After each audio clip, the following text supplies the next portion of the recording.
Right. This is Prince from the future or the past. Subscribe.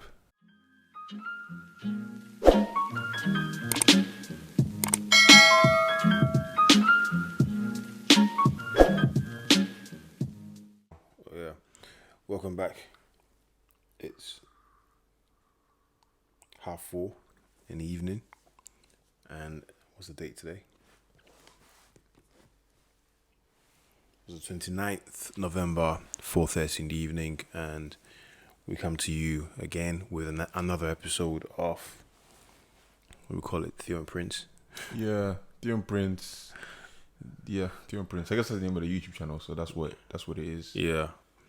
And I guess today we're going to be still talking about Me and White Supremacy. Yeah.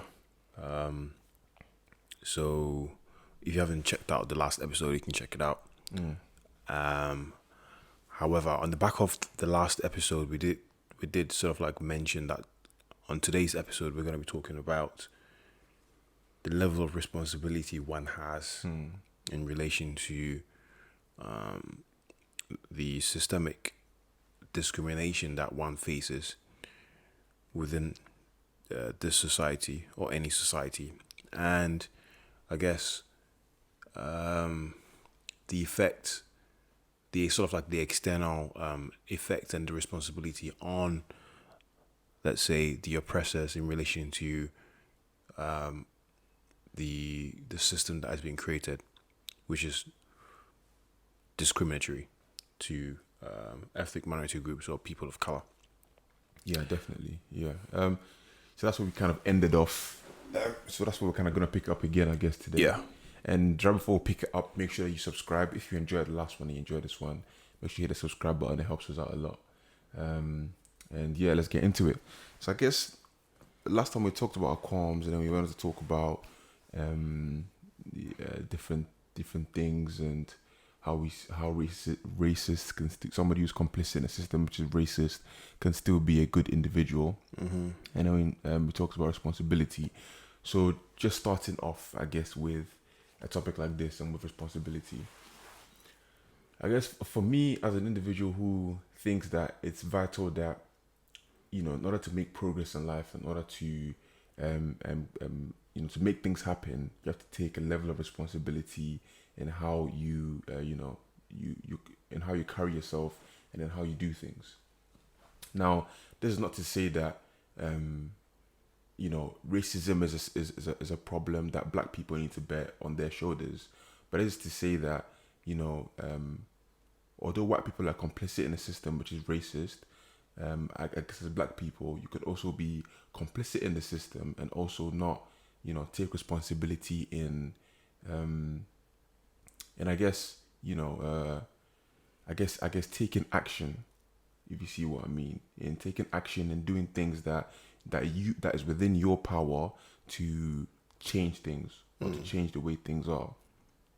I say that because I'm a big believer in, changing what you can affect and what is within your personal realm to affect. And I'm not really a fan of trying to change someone else's behavior, you know, and that's not something that I'm comfortable with, because I feel like sometimes it can be a problematic thing because it's out of your reach. But I think, yeah, it's important that, you know, we take responsibility and we take action in changing the things which can be done. That being said, I think with a problem like racism, it's not just as simple as saying, you know, take responsibility and everything will be fine. I think there's two sides to the coin, and I think black people can take action, but white people also need to take action in order to reach, I guess, a level playing field in terms of equality for the races. And we talk about black and white, but I guess it's every race and every indigenous or every color, under the sun. So yeah, that's what I think about responsibility. What do you think about that? It's interesting. Let me play a bit of devil's advocate, and then after that, I'll let you know what my personal opinion is in terms of where I stand on the spectrum of taking responsibility, or whose responsibility it is. But I think that let's just assume you've got an individual who's taking a lot of responsibility to change things in their life and to ensure that they are not a victim. I think we had this discussion the other day. They're not a victim of their circumstances, right? And they want to, make something good of their lives. But what good is it, I guess? What good is it if you're taking a certain level of responsibility to, I guess, make something good of your life, but the system or the environment that you're living in isn't conducive enough for you to succeed? So I say this to say that we can only start and stop from one individual's, one person's lived experience, right? So if someone has come and said that this is my lived experience of this particular thing, then it's very difficult to discredit that person's lived experience. Our lived experiences, although we are ethnic minorities and black people, we all have different lived experiences in relation to this the discrimination that we face.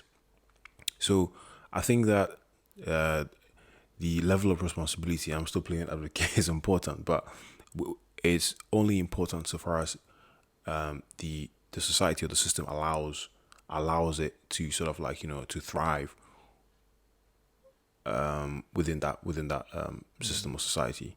So that's my first point. And then I was obviously sort of like, in terms of responsibility, and this is my personal thing. In terms of responsibility, personally, I think if there was a continuum, I'll definitely be edging towards the responsibility side. I believe you take full responsibility for yourself as an individual, which would help you progress and get to where you want to get to, right? Because obviously, you and I, we've been through a lot in our lives, and we don't blame our misfortune on external stimulus or external things outside of our locus of control. So I think it's important, obviously, the responsibility thing is a massive thing, in my opinion. Take full responsibility, but then the level of awareness as to what actually goes on, in my opinion, is one that shouldn't be taken lightly or be discredited. And then secondly, an individual's or someone's lived experience is something that it can't be countered and said that, okay, someone said this is my lived experience and this is why this has not happened. Okay, I guess we can always counsel and bring about suggestions based on our lived experience, but then that's where it starts and stops. So it's like, this is what I think as an individual, and this is because of what I've experienced, right? And this is what I'm telling you that you should do. But then whether you take it on board is up to you. But I think, I think it's a really tricky sort of one to have an absolute sort of like approach in relation to whose absolute responsibility it is. But having said that, I think it's a two-way thing. So a conversation needs to happen, ideally. Yeah, for sure. I think it's a conversation that will be happening for a long time to come as well. You know, so definitely, it's not black and white. So yeah. Right. So I guess it's good now to take it back to the book, focusing on some of the points that were brought up in the book and some stuff like that. Are there any key points? Anything you want to bring up? Anything you want us to touch on first? Yeah, I think we mentioned, so there's something about the cultural appropriation. And I think we had a discussion about this cultural appropriation. I think let's have a look at the book's definition if I can find it. Can you find it? I don't want to misrepresent or misquote the definition. Yeah, for sure. Over here, so that's why I need to try and find No, go for it. what is sort of over here.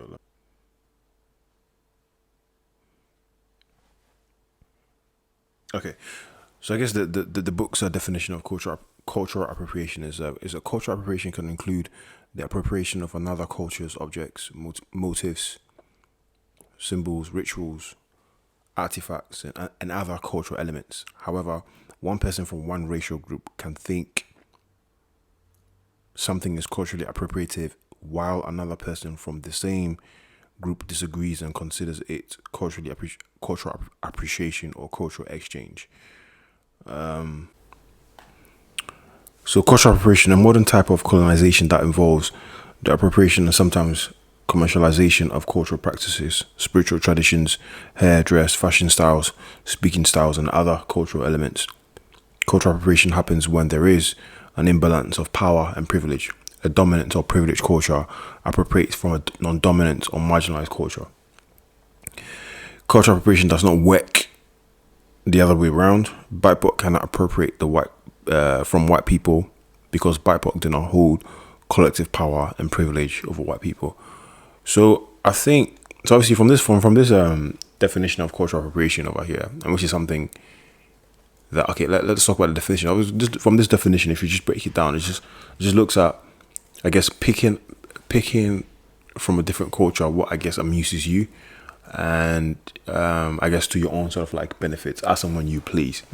But then it says that, I guess the caveat here is what it says is that if there is, so it's only cultural appropriation if there's a imbalance in terms of power. So if the dominant culture picks what they basically see as I guess entertaining, or would benefit your own needs from a non-dominant culture, and then sort of like attach it to their own sort of like culture, or to themselves, or like for whoever it is, that makes it cultural appropriation. Well, what would you think about the definition?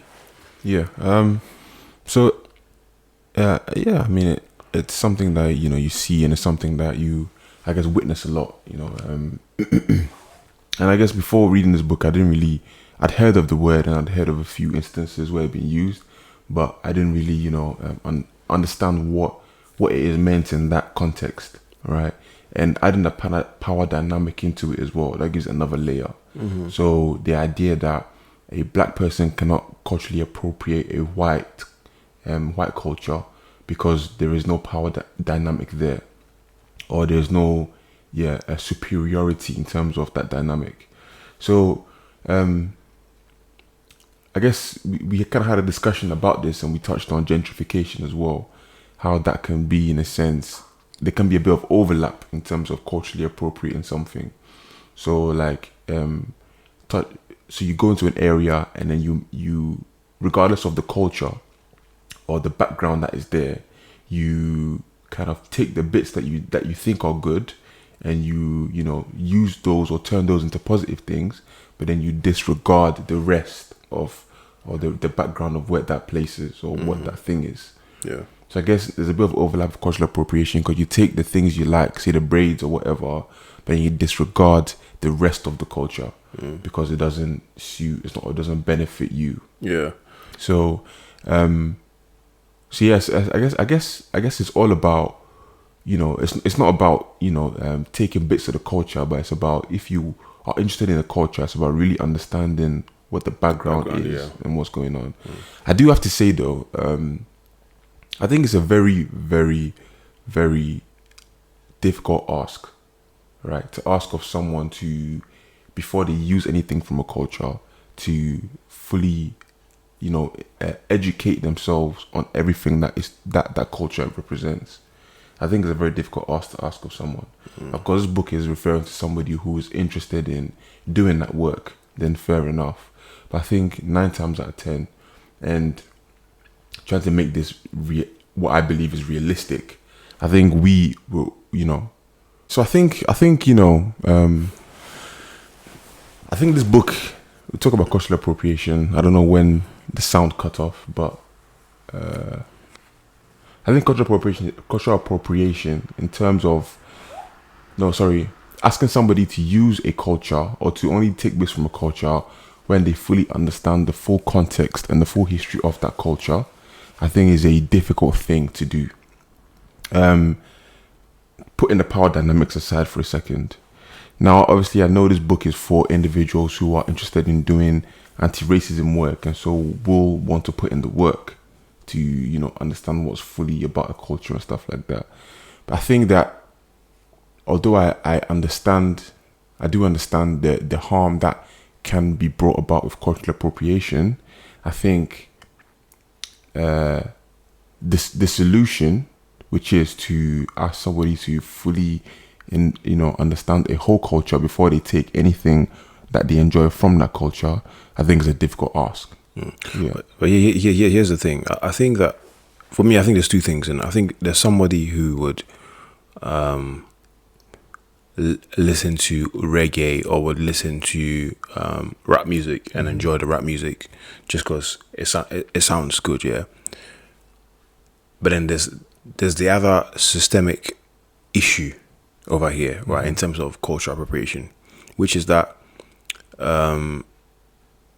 you basically discredit or don't necessarily want to, I guess, let's say for instance, like pay any attention to the struggle that these people face, yeah. But anything good that you feel like, anything else out of it, like that you basically pleases you, you basically sort of like, you know, you're basically drawn to that. And you pick basically those particular things, but everything else you basically kind of like discredit. So I think it goes back to the issue of like white supremacy, as she mentioned before in the book, where so your culture, let's say for instance, you know, I can't think of one particular example, but you know, picking, I guess the issue would be to pick, let's say, something from a non-dominant culture or a culture that is basically, that feels disenfranchised, or that is disenfranchised, and then adapting that culture to your own and making it as though, you know,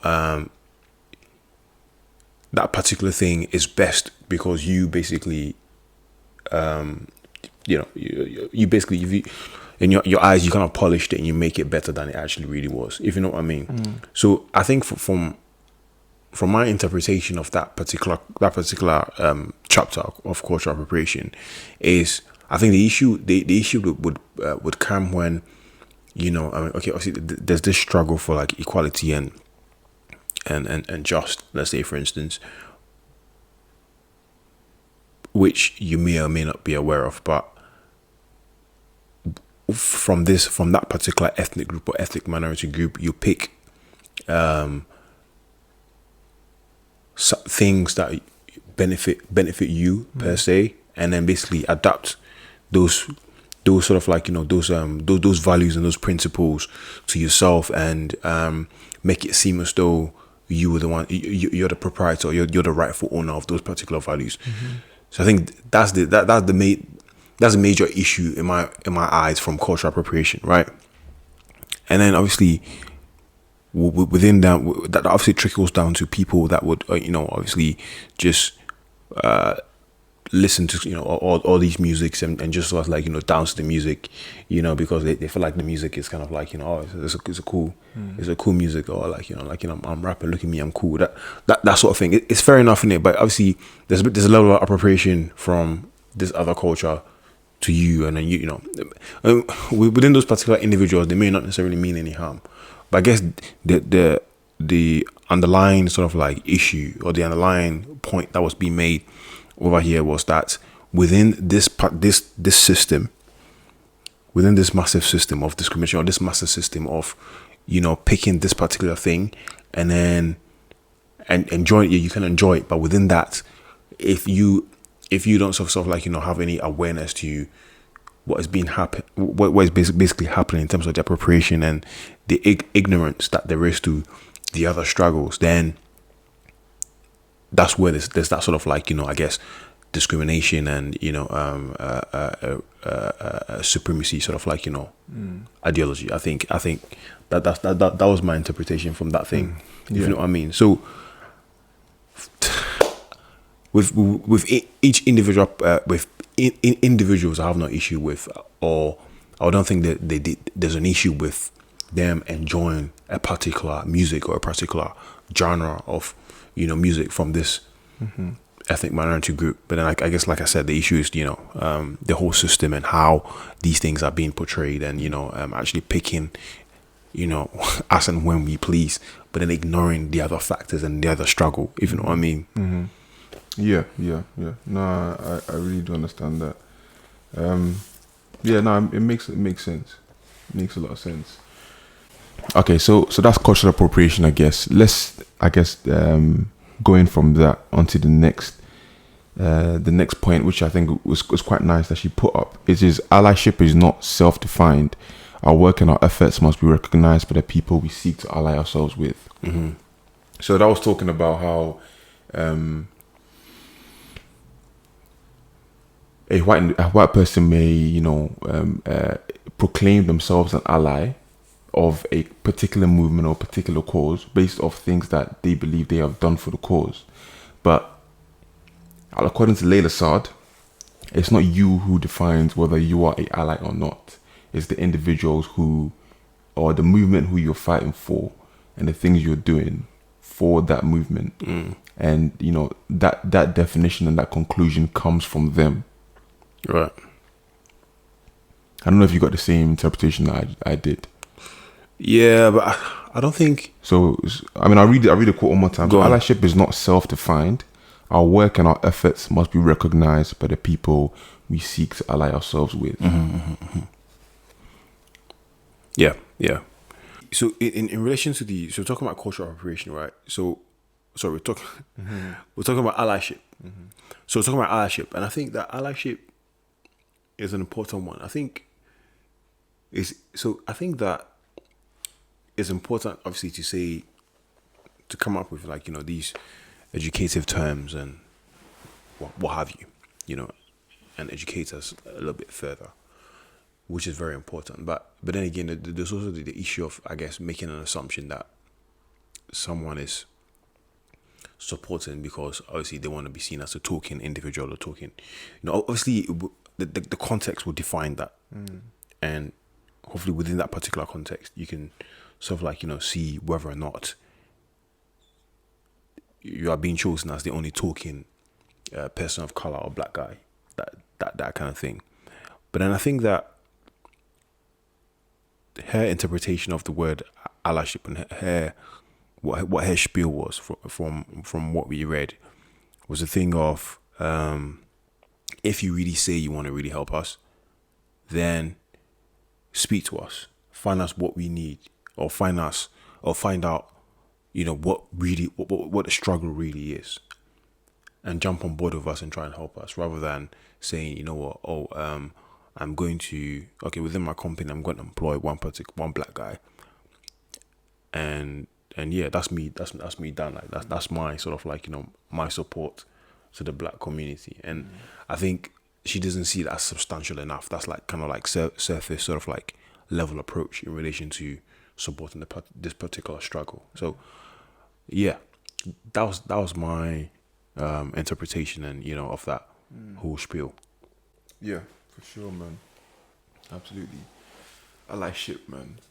Allyship. I find allyship a very interesting topic, especially from reading this book, right? I think, yes, is geared toward white people and white people who want to do anti-racism work. However, as a black person reading this book, I think black people would also benefit a lot from reading things like this, because it opens your eyes to, what their struggle actually is, the nuances and the differences. I mean, the different things that you may not be aware of.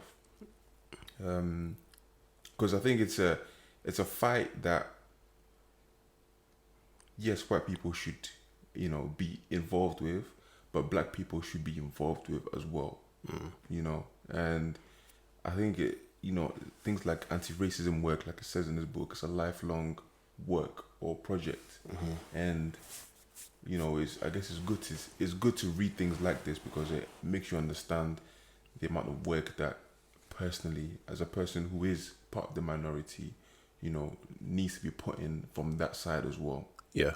You see what I mean? Yeah, 100%. And I think what you're saying is spot on, and this goes back to both sides taking a level of responsibility in trying to move this conversation forward. Because I think I'm going to speak honest. Obviously, I've got lived experience of discrimination and racism, but I think that without this level of education, I guess to have that conversation with somebody would be, to an extent, quite difficult, because I guess I would come from a place of that, look, this is my experience, but then in order to sort of structure it and my thoughts wouldn't be fully formed to have that conversation, or to, I guess, have any sort of move that conversation anywhere. Do you know what I mean? So I think it's definitely a good book, not just for the white people, but also for blacks To read as well. and Africans also to read and obviously sort of like